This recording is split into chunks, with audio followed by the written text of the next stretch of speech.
Well, hi again. Finally got around to working a little bit on finishing the second leg, and I thought I would take a minute or two to just kind of go over some of the finishing steps. I know this is something, the process has evolved a lot. I'm not even consistent from one piece to the next. It kind of depends on how it's looking, what kind of finish I want. That dictates what I do. So what we see here is we're seeing the second leg, obviously. It's had several coats of primer.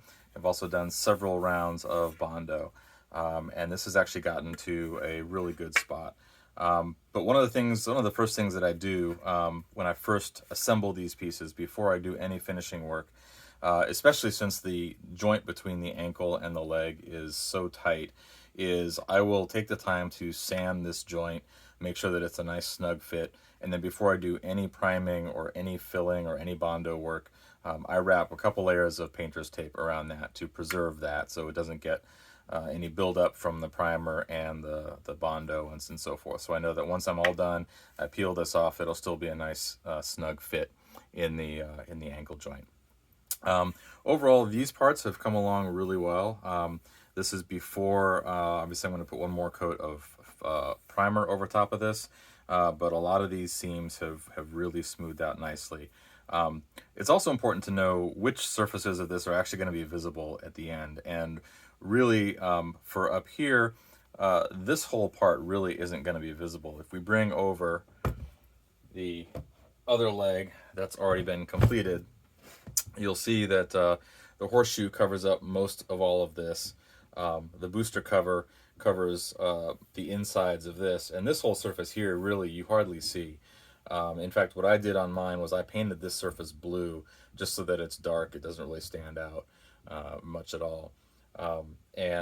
So really the emphasis is really just going to be on these stretches along here and then the outer surfaces.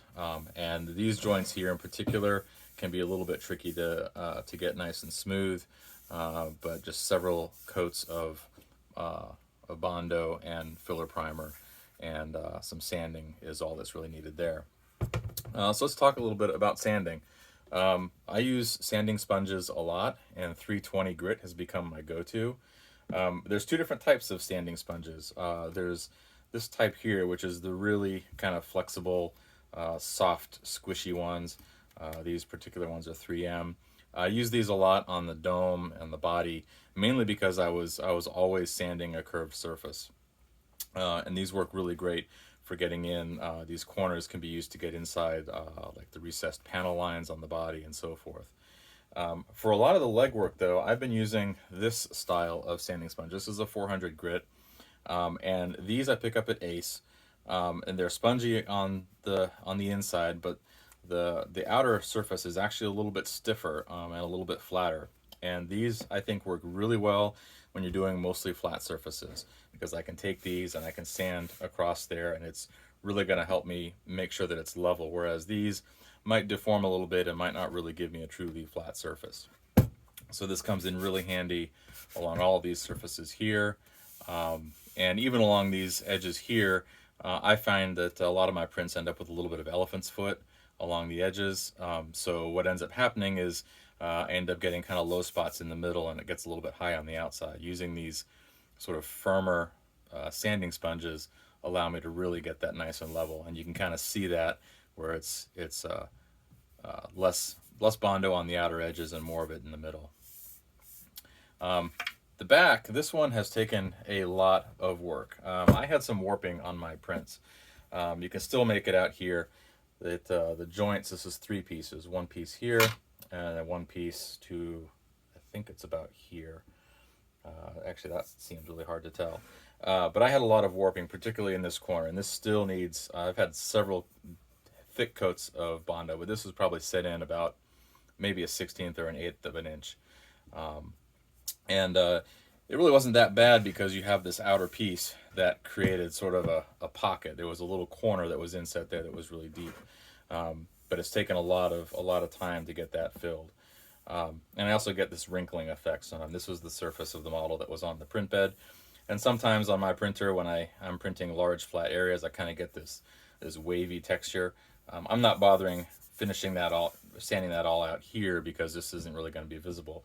But this part of the leg I did want to get nice and smooth, and for the most part I've been successful here. So where this leg is right now, it's probably been at least 3 good coats of Bondo and sanding, and I've probably got one more coat to put on here, and get that sanded before put on the last coat of primer, and then I can work on the top coat. So like with all this stuff, it's all about the prep of the part. Don't start doing your top coat until you're satisfied with the smoothness and the finish that you've got on the primer coat, because the top coat's really just going to reveal more of those flaws, and a lot of times it's flaws that you don't even really see.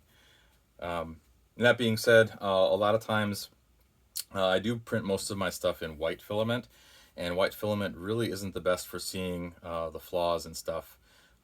So with a lot of my, especially my smaller parts, I will usually give them a couple of good coats of filler primer before I even start with the Bondo, because you can really see where the problem spots are. On these big pieces, I kind of knew that I'm going to be needing a lot of Bondo, so I just get the Bondo out, and I use just a really cheap plastic putty knife that works really well for wiping that in there and getting it really in there without using your fingers. Yeah, so that's about it. The goal is to try and get this leg to a finished spot like this one before too long.